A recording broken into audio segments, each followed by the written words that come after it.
बिहार के मुख्यमंत्री नीतीश कुमार 30 मार्च को अपने पद से इस्तीफा देंगे। इसी के साथ एक सवाल सबके मन में है, आखिर बिहार का अगला मुख्यमंत्री कौन बनेगा। चर्चा है कि इस बार बिहार का सीएम दिल्ली से नहीं बल्कि नागपुर से तय होगा।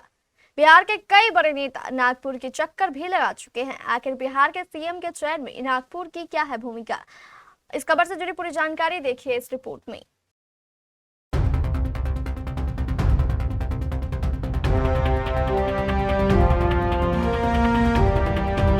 बिहार में कौन बनेगा मुख्यमंत्री की आंच धीरे धीरे संघ कार्यालय तक पहुंच गई है, वो भी इस तरह कि बिहार की राजनीति दिल्ली से नागपुर पहुंच गई है। इस बात की भनक लगते ही नागपुर का दरबार पूरी लय में आ चुका है। इस लय में बीजेपी के कुछ नेता भी आ गए हैं, या फिर नागपुर जाना उनके सहज राजनीति का ही हिस्सा हो। पर बिहार के गलियारों में नागपुर परिक्रमा करने वाले बीजेपी नेताओं की खास चर्चा हो रही है। चलिए आपको उन राजनेताओं के बारे में बताते हैं जिनकी परिक्रमा यानी नागपुर दर्शन की चर्चा राजनीतिक गलियारों में चर्चा में है।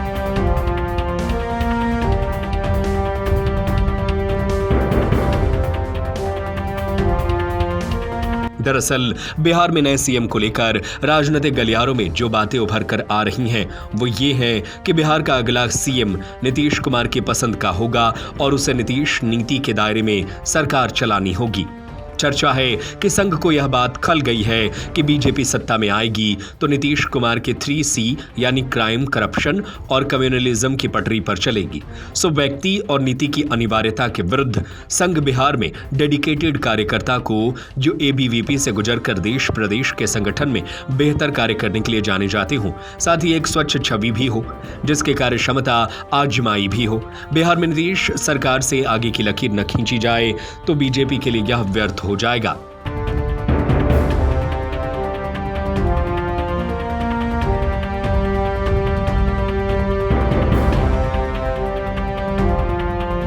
नागपुर परिक्रमा में करने वालों में जिनके सबसे ज्यादा चर्चा है उनका नाम संजीव चौरसिया है।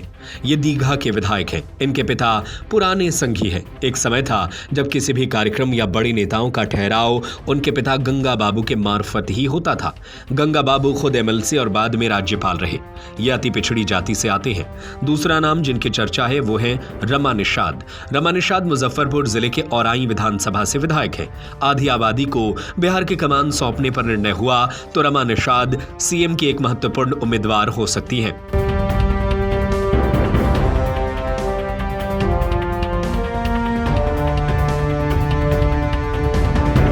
नागपुर परिक्रमा करने वाले तीसरे बीजेपी नेता का नाम प्रेम कुमार है। प्रेम कुमार गया से 9 बार विधायक रहे हैं। कृषि, सहकारिता और वन्य पर्यावरण समेत कई विभागों के मंत्री रहे हैं। फिलहाल बिहार विधानसभा के अध्यक्ष हैं। बीजेपी के रणनीतिकारों को सीएम उम्मीदवार को लेकर सबसे बड़ी चिंता यह है कि उसे नीतीश कुमार जैसे शख्सियत से बेहतर साबित होकर जनता का विश्वास बटोरना है। क्राइम और करप्शन को हटाने के लिए बेहतर काम करना है। जिस विकास के पैमाना को नीतीश कुमार ने पूरी दुनिया में स्वीकृति दिलाई उसे बेहतरी के रास्ते पर आगे बढ़ाना है। इसीलिए बीजेपी नेतृत्व ज्यादा पिक एंड चूज कर रही है और इसमें RSS भी महत्वपूर्ण भूमिका निभा रही है। इस खबर पर आपकी क्या राय है, हमें अपनी राय नीचे कमेंट बॉक्स में जरूर बताएं।